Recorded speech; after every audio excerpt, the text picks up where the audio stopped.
Shalom, sahabat Repa yang terkasih di dalam Tuhan. Injil Matius pasal 2 ayat 22 dan 23 berbunyi, "Tetapi setelah didengar Yusuf bahwa Arkelaus menjadi raja di Yudea menggantikan Herodes, lalu Yusuf takut ke sana, karena dinasihati malaikat dalam mimpi. Pergilah Yusuf ke daerah Galilea. Setibanya di sana, Yusuf dan keluarganya pun tinggal di sebuah kota yang bernama Nazaret.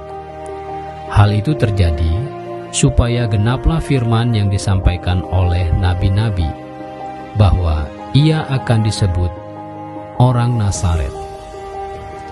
Sahabat, dunia kita penuh dengan kerinduan akan damai. Tetapi justru yang terlihat adalah peperangan, kebencian, dan ketidakadilan. Apakah damai itu hanyalah ilusi? Injil Matius pasal 2 ayat 19-23 menunjukkan bahwa damai sejati bukanlah karya manusia, tetapi karya Allah melalui Yesus Kristus. Setelah Herodes mati, Yusuf menerima pesan malaikat untuk membawa Yesus pulang. Tetapi ia masih takut karena Arkelaus, anak Herodes yang bengis.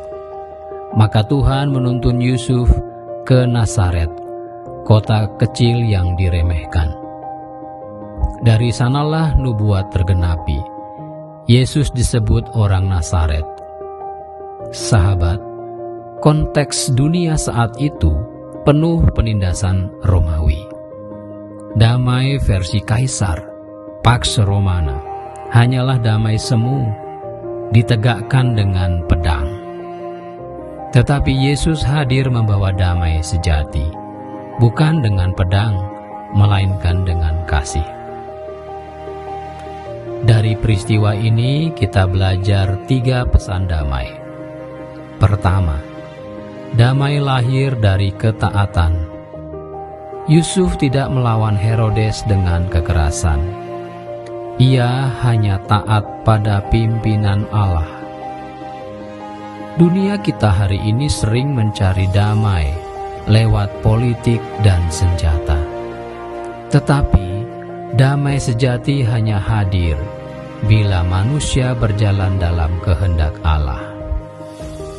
Kedua, damai tumbuh dari keberanian menghadapi ketakutan. Yusuf takut pada Arkelaus, tetapi ia tidak berhenti melangkah. Ia terus mendengarkan suara Tuhan. Gereja masa kini dipanggil untuk berani menghadapi tantangan dengan iman. Damai bukan berarti tanpa konflik, tetapi keberanian hidup dalam kasih. Ketiga, damai sejati sering dimulai dari tempat kecil. Nazaret hanyalah kota kecil, diremehkan, namun Allah memakai yang kecil untuk mengubah dunia. Demikian pula damai dapat lahir dari keluarga sederhana, dari komunitas yang mau saling menerima.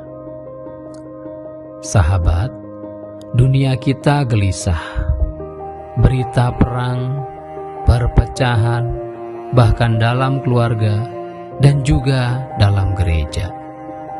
Namun Injil Matius mengingatkan, damai bukanlah produk kekuasaan, tetapi damai adalah anugerah Allah melalui Kristus. Jika kita mau taat, kita berani, dan kita rendah hati, kita bisa menjadi pembawa damai. Mulailah dari rumah, dari relasi, dari komunitas kita. Inilah panggilan orang percaya, menghadirkan damai Kristus di bumi. Ingatlah, damai bukanlah tidak adanya perang, tetapi kehadiran Kristus di hati kita. Marilah kita berdoa. Tuhan Yesus, Engkaulah jalan damai di tengah dunia ini. Tuntun kami, bukan hanya mencari damai, tetapi menjadi pembawa damai. Amin. Sahabat, jikalau renungan ini menjadi berkat buatmu, bagikan kepada orang yang kamu kasihi, agar mereka juga menjadi dan menerima berkat.